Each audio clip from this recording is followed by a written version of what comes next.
Hey folks, my name is Brad Martin, and we're back up in the mountains of Vermont today with our metal detector to see if we can find some treasures in the ground. I decided to return to a place that I gained permission for last spring.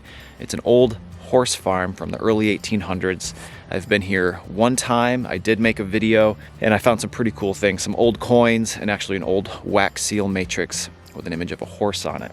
The reason I chose this place is because I can get here just on my four-wheeler driving out of my yard. Due to the coronavirus, I didn't have to run into anybody on the way. The last time I was here, I did metal detect all day and it got pretty slow towards the end, so hopefully we can still find a few things. I'm parking my wheeler, walking through the woods a bit until we get to the home site.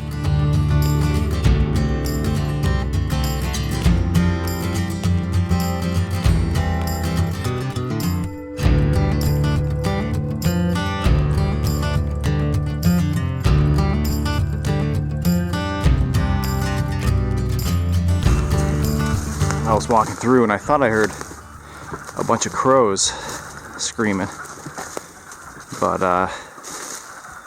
it's not crows. It's frogs. They freeze solid in the mud all winter.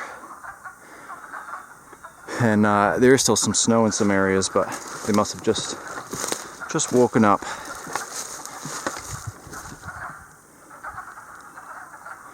I don't think I'll be able to get close to any of them, but I can sure hear them. Pretty sure the cellar's right up here.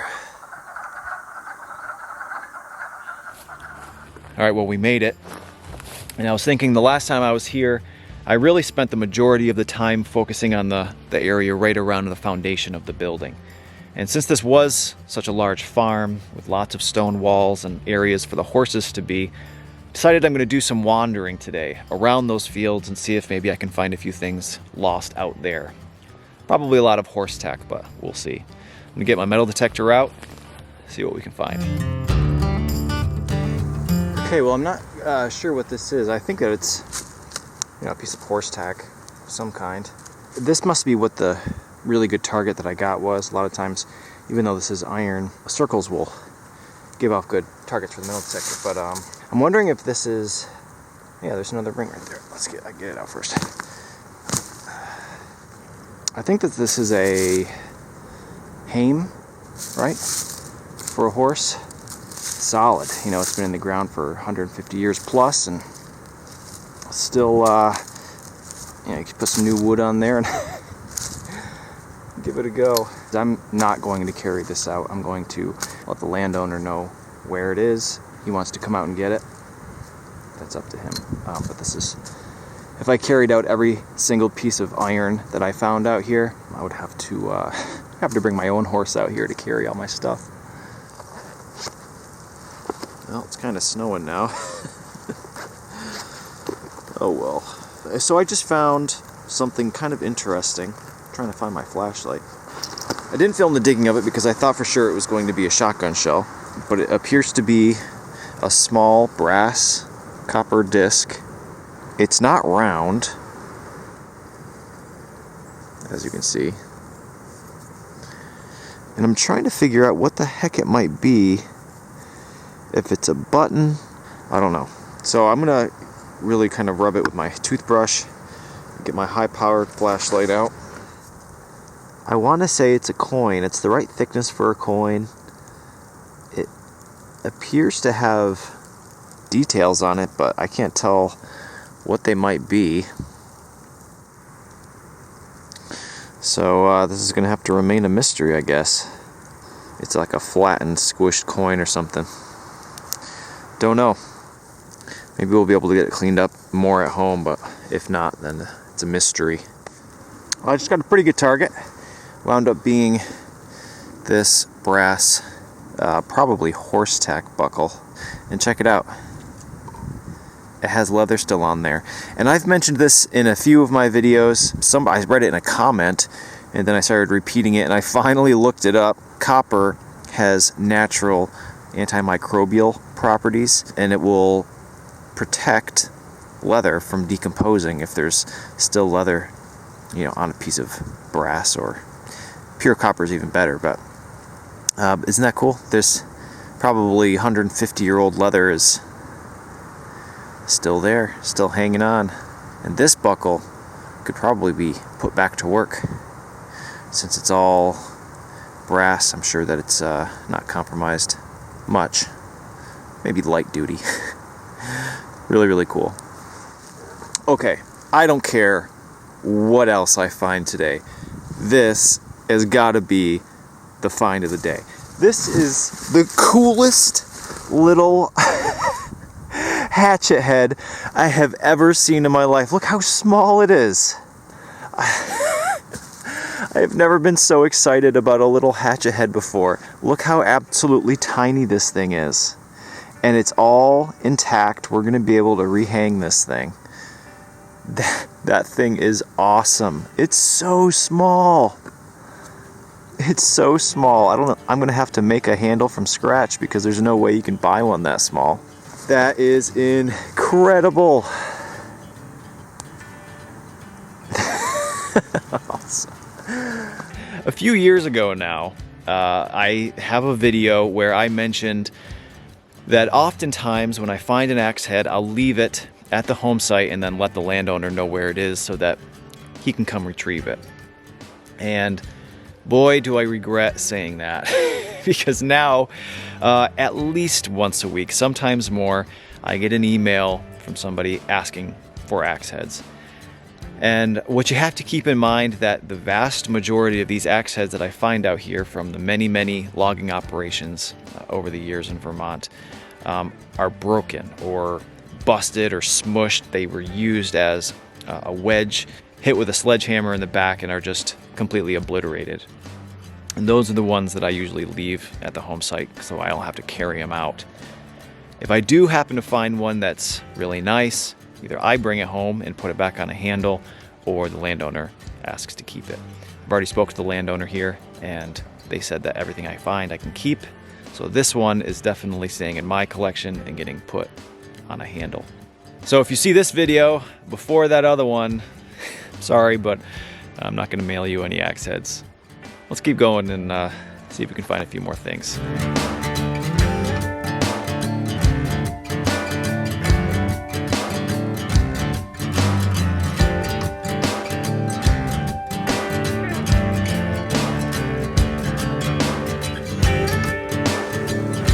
Alright, well I just got another piece of horse tack, a lot like that buckle we just found. This is also brass, and I can tell by the back of it, you can see these two pins here.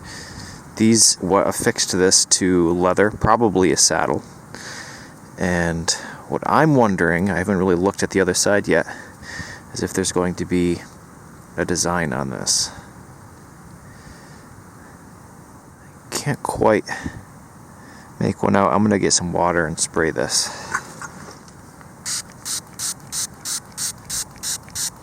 We're just trying to see if there's a symbol on here or a, patriotic design. Oftentimes there were stars and stripes, but not on this one. It would have just been a little, polished brass, shiny gold color adornment for most likely a saddle. They had a lot of little pretty things on there, depending on how expensive the saddle was. Nothing on the back, but that's what it is for sure. A little leather adornment. Pretty cool little find. Not valuable, but a cool little artifact anyway. Alright, well, I have a interesting piece of iron here. And when I first pulled it out, I thought it was a knife. But the end of it made me take a closer look at it. And if you look at the profile of it here, you can see it's a triangle, but it has a grind on it where it's hollowed out on the sides. This is a straight razor for shaving. I had a video, I don't remember if it was last year or the year before, and I found a folding knife. And there is probably 100 comments on that video saying that I misidentified that as a folding knife, and in fact it was a straight razor. But I'm gonna have to disagree with all 100 of you, because straight razors almost always have this grind on it. It allows it to be very, very flexible and very, very sharp. And again, they almost always have this little hook on it for your finger. Kind of cool. Unfortunately, the blade is busted off for the most part. If I did try to save this with removing the rust, it's not gonna clean up very well, but we're still gonna take it and show the landowner, and hopefully they'll be as excited about it as I am. Really pretty cool. All right, well, I just got a little disc. I'm pretty sure it's a coin right here, and I'm pretty sure that this is not an Indian head penny. I think that it might be a token. And outside of a silver or gold coin, tokens are some of my favorite things to find because they're oftentimes somewhat local and always have an interesting story behind them, why they exist. Let's see what this might be. All right, well, this coin is not in good shape, unfortunately. The ground didn't treat it very well. But I can see, just down here at the bottom, it says Troy, New York. And towards the top, that word is Boutwell. This is an Oliver Boutwell token. This side says something to the effect of, redeem at my office, or it has some kind of value on there. And I've actually found a few of these. Troy, New York. It's not too far from Vermont. I'm not entirely sure the date on this one. I believe there was sometime around 1863. There was a real shortage in coinage, and apparently Mr. Boutwell took it upon himself to get some tokens made. Well, very cool. Far more interesting than an Indian head penny, in my opinion, even though it's right around the same time. Stick around here, see if maybe we can find some more. Well, we're winding down towards the end of the day here, and it's been quite slow, but it was quite slow towards the end of the day last time we were here as well, so it's not too surprising. And over the last year, since the last time I was here, I've gained quite a few new tools for research, so I decided to take a second look at this family and the horse farm before coming out here again. And I came across what I would consider an untimely death of one of the sons. He was in his 20s. In 1919. At any other time, I would have looked at that and I thought maybe that was an accident, or maybe he had health issues. But because of what we have going on now, I know 100 years ago, folks were suffering from the Spanish flu. I couldn't find any documents showing that that's what this young man actually died from, but due to the scale of the Spanish flu, it's likely that's what it was. I'm sitting here resting, thinking about the isolation that folks are suggesting we practice. Thinking about these folks 100 years ago up here in the mountains of Vermont. It's hard to get more isolated than this, yet they were possibly still affected. Obviously, what we have going on now isn't as bad as the Spanish flu, which is one of the worst pandemics in history, but it's interesting to see the connection between these people and us. I'm going to finish my snack here, get the metal detector, and see if maybe we can find a few more things before we head home.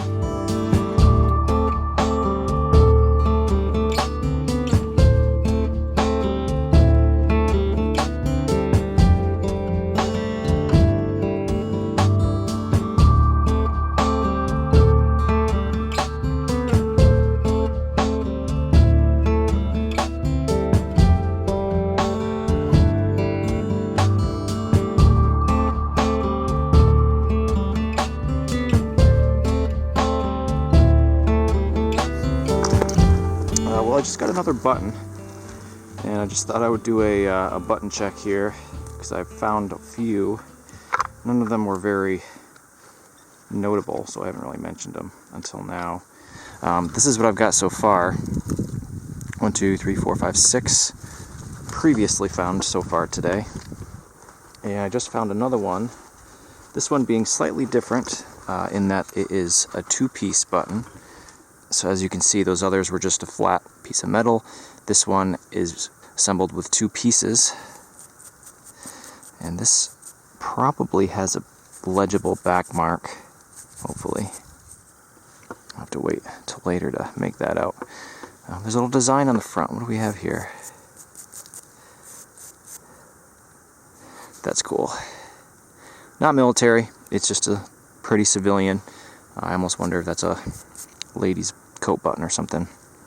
It's quite tall. People often ask why we find so many buttons. Mostly to do with the threads back then, where obviously we have synthetic threads these days and they almost never break. People never lose buttons. But they did not have that stuff back then. They had, what do you think, cotton or wool threads. They broke. Especially the hard-working folks out here, they lost a bunch. All right, well, we have another pretty common find for, places like the one we're at today and of the same age.